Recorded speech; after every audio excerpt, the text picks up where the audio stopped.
growing again from initial damage, pollarded trees that are being coppiced. So this woodland has actually been a working woodland for many generations, and Kathy is starting to wake it up again, basically, in a very sympathetic way. And we're really thrilled to be supporting her because it's such an unusual space. So there's various different little areas of activity spread throughout the woodland, and also her knowledge of the history of the woodland is extraordinary. So she knows where there's a prehistoric flint pit where small black arrowheads were made and traded for larger, great big flint axe heads and ploughs and all sorts of different things that were made with flints from different areas of England and even Europe and traded. And she knows where they used to make charcoal, and she knows all sorts of different things about the green track that used to thread its way through Rongscovers in medieval times. And so as you walk through the woodland with Kathy, the history of it is opened up to you, as well as the ecology and the biodiversity that is now present. And because it's been managed in such a sensitive way, in a very unusual way actually for modern woodland, there are areas that aren't walked through by people. So there are vast areas of this 25-acre site that are just left for nature and for the natural world to inhabit. And that's one of the things that creates this very deep peace, I think, and almost a voyage into another era. And she knows what birds, what types of owls, what types of birds of prey, down to the most minute insects. She knows where to show you what is, and the knowledge that she has in modern times is really very rare, I think.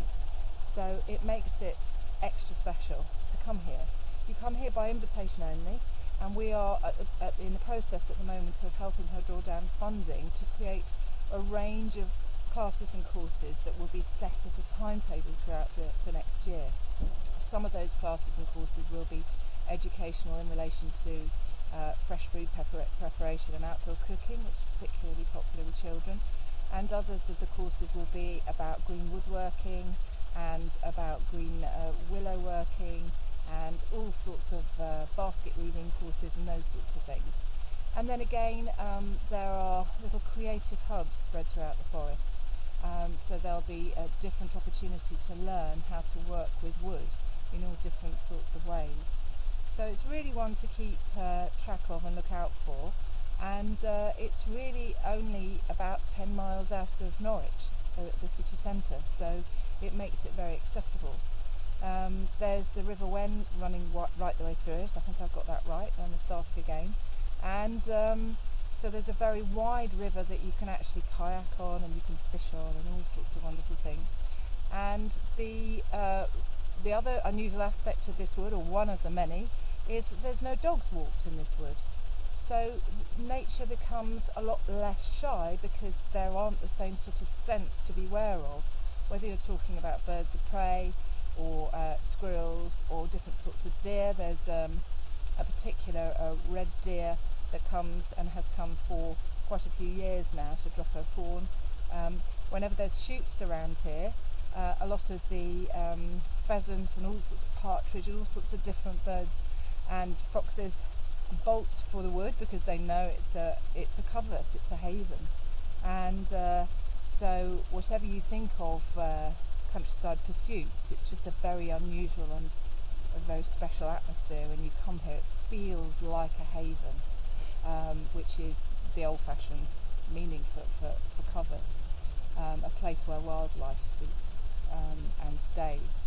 So it is extraordinary, and there's a prevalence of really ancient oaks and very beautiful beech trees. And I'm actually currently very much enjoying standing inside a living oak tree that obviously at some stage part of it started to die away and rot, but the exterior has started to regenerate. And it's one of the things that makes me think very much of the Ancient Tree Forum and the classes that I've started to go to the annual general meetings and a few different things that they offer. And they make you think very carefully about how to manage these ancient and veteran trees with a massive amount of habitat that they create. So yes, if you've got a tree that's dying, that's ancient, that is creating a hazard, then perhaps what you do is lop a few of the limbs off, but leave it standing as long as you can, because there's lots of creatures that inhabit these trees that aren't in the first flush of use, and the hollow areas create havens for bats, for different sorts of bees, for owls, for woodpeckers. We've just got to start thinking a little bit more carefully about how we can work with nature to provide the best possible environment for all of us, for the natural environment and for ourselves as well. So again, thank you for watching, and keep posted. We'll be sending out more soon. Thank you.